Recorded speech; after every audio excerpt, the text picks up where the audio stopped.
जय मां संतोषी, जय मां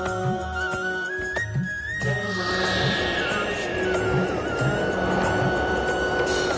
तन निर्मल हो मन संतोषी, सुख समर्थ धनवान। तन निर्मल हो मन संतोषी, सुख समर्थ धनवान। जगत जननी वरदायिनी मैया, ऐसा दो वरदान। जय जय संतोषी मैया, जय जय संतोषी मैया। तन निर्मल हो मन संतोषी, सुख समर्थ धनवान। जगत जननी वरदायिनी मैया, ऐसा दो वरदान। जय जय संतोषी मैया, जय जय संतोषी मैया।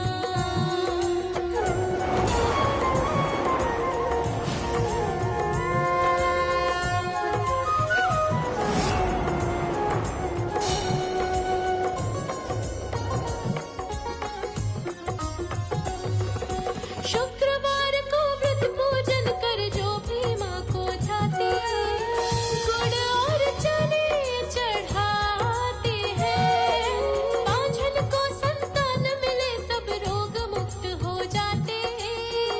मनवांछित फल पाते हैं।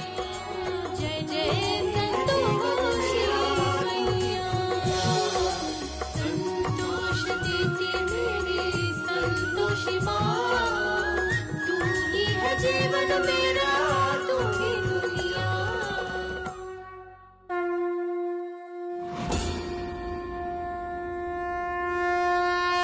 बोलो संतोषी माता की जय। नारायण नारायण। माते, अंततः आपकी परम भक्त पुत्री स्वाति ने आपको पुनः अपने स्थान पर स्थापित कर ही दिया। हे माँ संतोषी, ये बबली हमें काहे दिखाई दे रही है? कहीं हमारा भ्रम है जो भविष्य में होने वाली किसी अनहोनी की तरफ इशारा कर रहा है, या सच में बबली की आत्मा लौट आई है? और अगर ये सच में बबली की आत्मा है तो क्या बबली को मुक्ति नहीं मिली? कृपा करके हमें सच्चाई से अवगत करवाइए माँ। देवी संतोषी, आपकी भक्त की भक्ति ने आपकी स्थापना पुनः इस मंदिर में तो कर दी है, किंतु इसके पश्चात भी स्वाति के जीवन में केवल पराजय ही पराजय है। आपकी ये विजय क्षणिक है। हमारे नए चक्रव्यूह का ज्ञान आपको और आपकी भक्त को लेश मात्र भी नहीं होगा।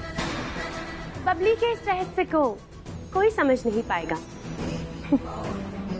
कि वो मृत्यु के पश्चात भी स्वाति के जीवन में कैसे प्रवेश कर गई।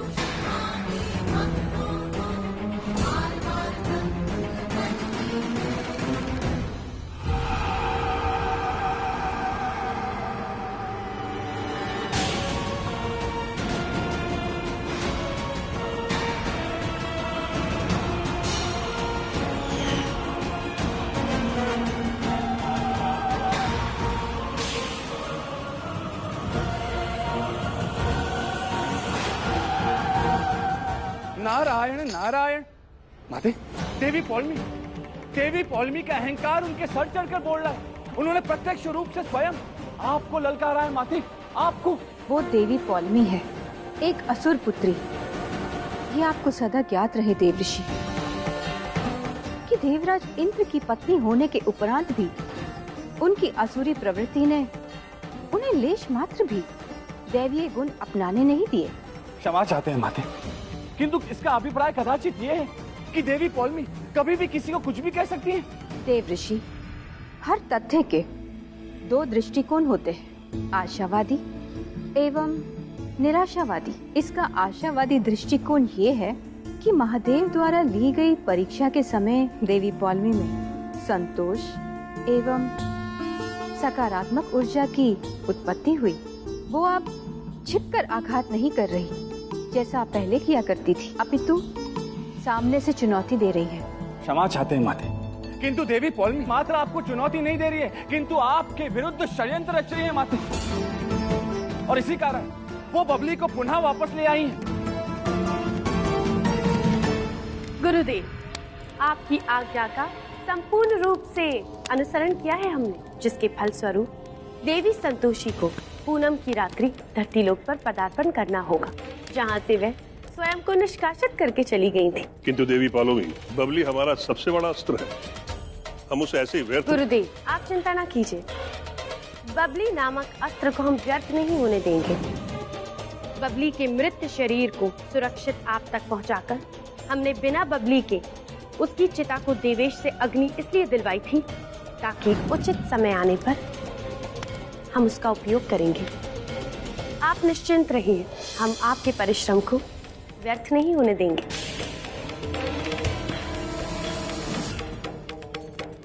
बबली का मृत शरीर हमारे पास है, तब तक देवी संतोषी का बबली की माँ को दिया हुआ वचन अपूर्ण है। हमारी जिंदगी में कुछ अच्छा काम किया हो तो हमारे कर्मों का फल हमारी बेटी को दे दीजिए। उसकी जो भी गलतियां हुई है उसके लिए उसे क्षमा कर दीजिए। ध्यान दो है देवी पालोमी, कहीं हमारे द्वारा लगाई अग्नि में हमारे हाथ ही ना जल जाए। आप निश्चिंत रहे गुरुदेव, बबली की जिस ज्वलंत अपूर्ण इच्छा के साथ मृत्यु हुई थी, उस इच्छा को पूर्ण करने के लिए वह स्वाति से अवश्य बदला लेगी एवं इंद्रेश के जीवन में एक बार पुनः स्थान सुनिश्चित करेगी। किंतु देवी पालोमी, किसी अतृप्त आत्मा की मृत्यु के उपरांत उसे पुनः जीवित करके पृथ्वीलोक में भेजना कदापि उचित नहीं होगा। गुरुदेव, क्षमा चाहते हैं, किंतु आप असुर गुरु हैं और आपके मुख से किंतु परंतु जैसे शब्द शोभा नहीं देते। असुर सबसे ऊपर होते हैं, सर्वोपरि होते हैं। आप हमारे मन की व्यथा समझने का प्रयत्न क्यों नहीं करते? हम किसी भी मूल्य पर देवी संतोषी का पराजित चेहरा देखना चाहते हैं, उनके वचन को अपूर्ण होते हुए देखना चाहते हैं। उसके लिए हम कुछ भी कर सकते हैं, कुछ भी। बबली संसार के लिए भस्म हो चुकी है, किंतु हमारे लिए जीवित है। स्वाति की ये हम शक्ल स्वाति को बेशक्ल करेगी और ये हमारा सबसे बड़ा शस्त्र है, जिसका हमें चतुराई और कुशलता पूर्वक उपयोग करना होगा। आज है पूनम की रात और ये बनेगी देवी संतोषी के वरदान की काट।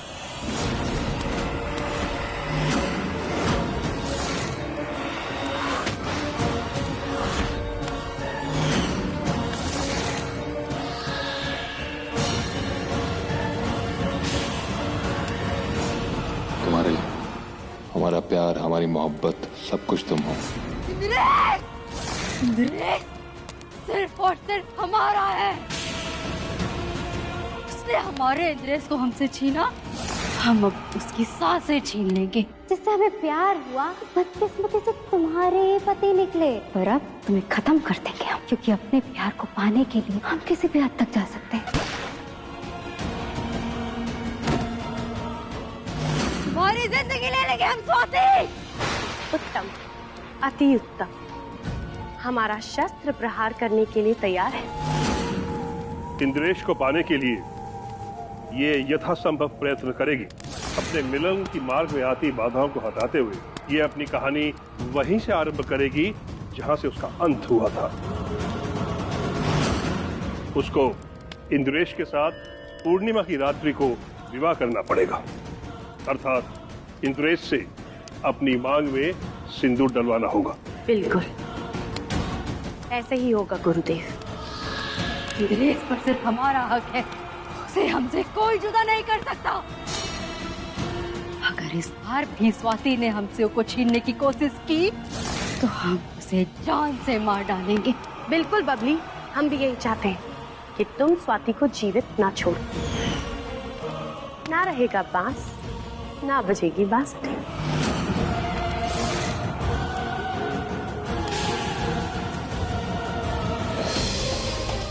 आओ बबली सच में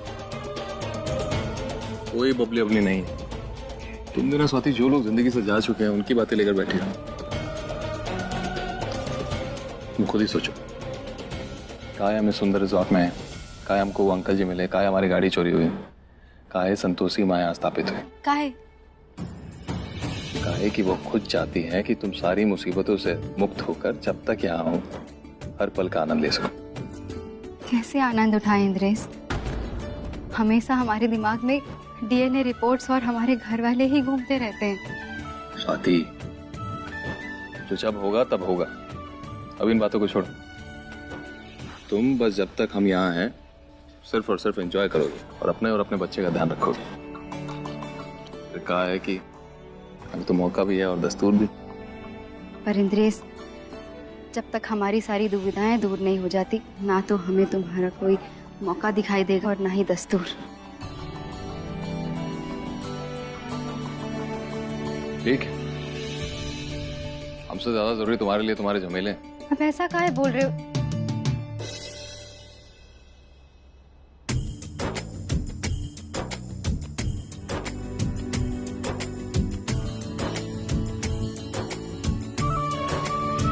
अच्छा बाबा, तो तुम जीते हम हारे।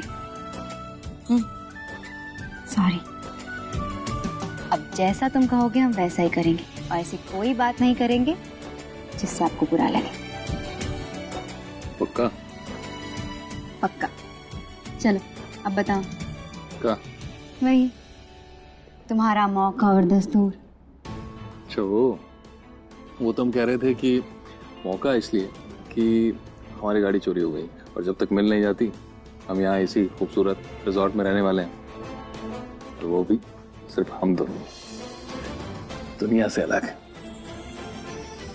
और दस्तूर इसलिए कि जब कभी किसी पति पत्नी को ऐसा मौका मिलता है तो उसे हनीमून समझना चाहिए।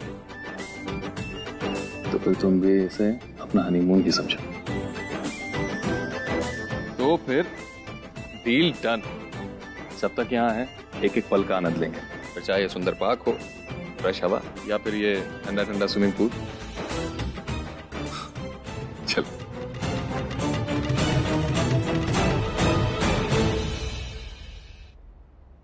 ये लो, एक और स्टोरी शुरू कर दी इस ड्रामा क्वीन ने, और इस बार तो लव स्टोरी।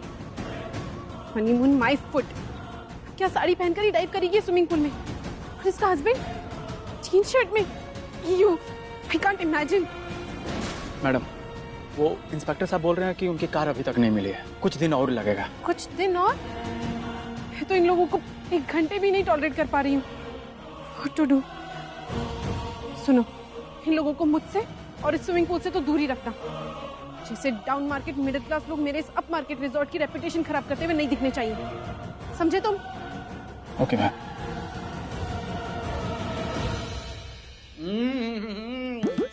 मजा आ गया। मक्के दी रोटी, सरसों दा साग, फिर दी याद आ गई। देखो वाह। ओए भटकती आत्मा, सर के लिए वो सिरके वाला प्याज तो लेके आ। क्या सर? एक बात बता, ये यूपी में इतना चंगा, पंजाब का स्वाद कैसे आ रहा है?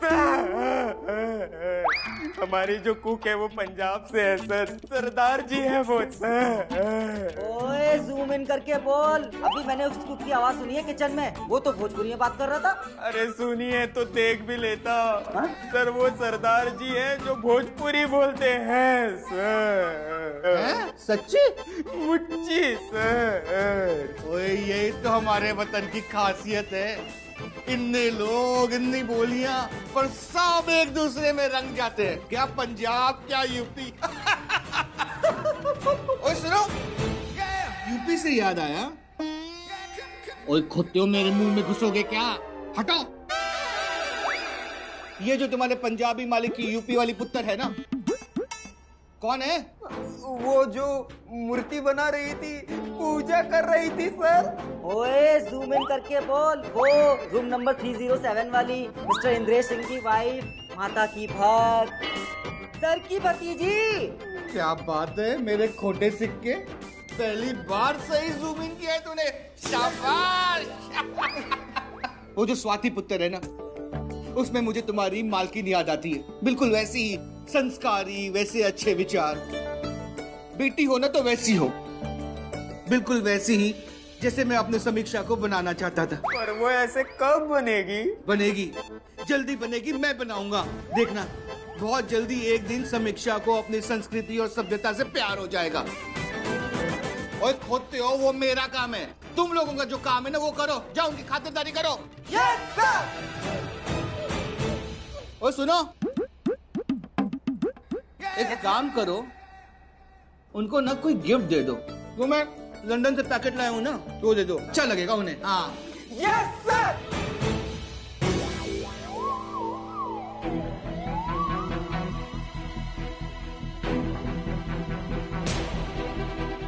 की गल है समीक्षा पुत्र? This is too much dad. अब ये स्पेशल ट्रीटमेंट देने की क्या जरूरत है उन मिडिल क्लास पाइलॉन्स को? आप जानते नहीं हो ऐसे लोगों को। आप अपना हाथ पकड़ाएंगे ना तो वो आपका गला पकड़ लेंगे। यही तो कर रही है वो टिपिकल ड्रामा क्वीन। ना पुत्र, तेनू गलत फहमी हुई है। कितनी सोनी कुड़ी है वो, संतोषी माँ के परम भक्त है दोनों। कितने संस्कारी और सच्चे लोग हैं। सच्चे लोग माय फुट, नौटंकी है दोनों के दोनों। एंड यू नो ना how much I hate this fake middle class people. पुत्र जी, सबसे पहले तो ये जो हेट शब्द है ना, वो आप अपने लाइफ के डिक्शनरी से निकाल के फेंक दो। और अपने प्यो की एक बात याद रखना कि आज जिन लोगों को आप हेट कर रहे हो ना, उन्हीं को कल आप याद करोगे। या श्योर डैड, जरूर याद करूंगी। लेकिन एक मिडिल क्लास जाहिल कपल के जैसे जो स्विमिंग पूल में भी पूरे कपड़े पहनकर उतरते हैं।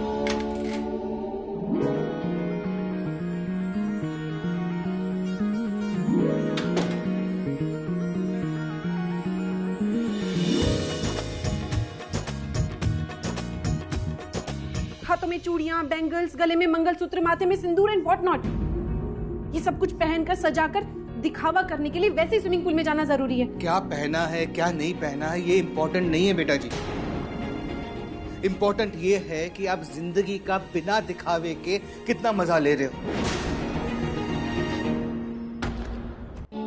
चलो चलते हैं। जॉगिंग करने या स्विमिंग करने?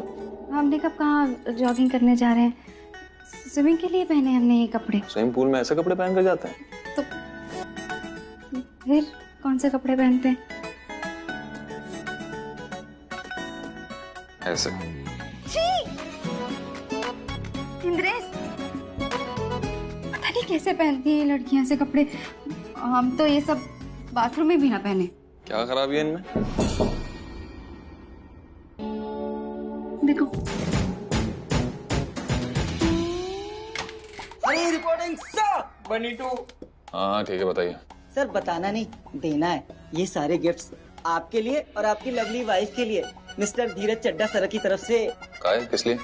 सर ये ना दिमाग से पैदल है, इसलिए पैदल चलता है। सर मैं बताता हूँ आपको, सर आप हमारे सर के दिल के बहुत ही करीब है सर, और वो आप जैसे स्पेशल गेस्ट के लिए ऐसे ही स्पेशल खातिरदारी करते रहते हैं। और ये स्पेशल स्विमिंग कॉस्ट्यूम आपकी स्पेशल वाइफ के लिए स्विमिंग कॉस्ट्यूम? सर ये अंग प्रदर्शन करने वाली स्विमिंग कॉस्ट्यूम नहीं है। इसको पहनकर आप कभी भी कहीं भी स्विमिंग कर सकते हैं सर। हम क्या पहनेंगे भैया? आप नहीं सर, मैडम मैडम। सर आप इस बात पे ध्यान दें कि धीरज चड्ढा सर ने शाम को रिसोर्ट में पार्टी रखी है और आप दोनों को वहाँ पे जरूर आना है। धन्यवाद ये गिफ्ट लाने के लिए, लेकिन हम नहीं ले सकते और पार्टी हम करते नहीं है। सर आप मना नहीं कर सकते, आपका मना करना मना है। क्या मना भैया? कौन रोकेगा हमको? सर सर सर आप इसकी बातों पर इरिटेट हो गए, उसके लिए मैं आपसे माफी मांगता हूँ। धीरज चड्ढा सर ने रिक्वेस्ट नहीं की है, आपको कमांड दी है सर। सर अगर आप अभी भी दुविधा में हैं तो प्लीज एक बार चड्ढा सर से फोन पे बात कर लीजिए। जी सर, ये लीजिए सर। हेलो जी सर, ये आपके लोग आपके भिजवाए गिफ्ट लेकर आए हैं। बहुत बहुत शुक्रिया आपका, लेकिन हम सर नहीं चाचा। और ये तेरा चाचा ना तेरे पापा जैसा है जो ना नहीं सुनता, तो बिना चूचा किए सारे गिफ्ट रख ले। मगर देख ये अगर मगर को तो बीच में लाओ ही मत। एक बात बता, तुझे तेरे बीवी की खुशियां पसंद है या नहीं? जी सर, मतलब चाचा जी। तो आज अगर तेरी बीवी शाम को पार्टी में आएगी तो वो खुश होगी? जी खुशी होगी। तो क्यों फॉर्मेलिटी कर रहा है? देख चुपचाप स्वाति पुत्र को लेके शाम को पार्टी में आ जाना। बेटा हमने साथ में संतोषी माँ की आरती की थी ना, तो हम पार्टी भी साथ में करेंगे, ऐश करेंगे, मस्ती करेंगे। ठीक, जैसा आप कहें। तो शाम को मिलते हैं पक्का, ठीक है ना? डैड ये कुछ ज्यादा नहीं हो रहा है? पहले से ही उनको फ्री स्टे मिला हुआ है, ऊपर से गिफ्ट, और अब उनके ऑनर में पार्टी। ये सब आप क्यों कर रहे हैं? पुत्र जी, हर क्यों का ना जवाब नहीं होता, और जिंदगी में कुछ बातें होती हैं जो दिल से दिल की होती हैं, जिनके कोई सवाल जवाब नहीं होते। चल ये सब छोड़, तू है ना अब अपने प्यो की मदद कर और ऐसे पार्टी की अरेंजमेंट कर कि सबको मजा आ जाए, कोई आज की रात भूल ना पाए। सत्य कहा इस मनुष्य ने। आज रात्रि अत्यधिक आनंद प्राप्त होने वाला है जिसे कोई नहीं भूल पाएगा।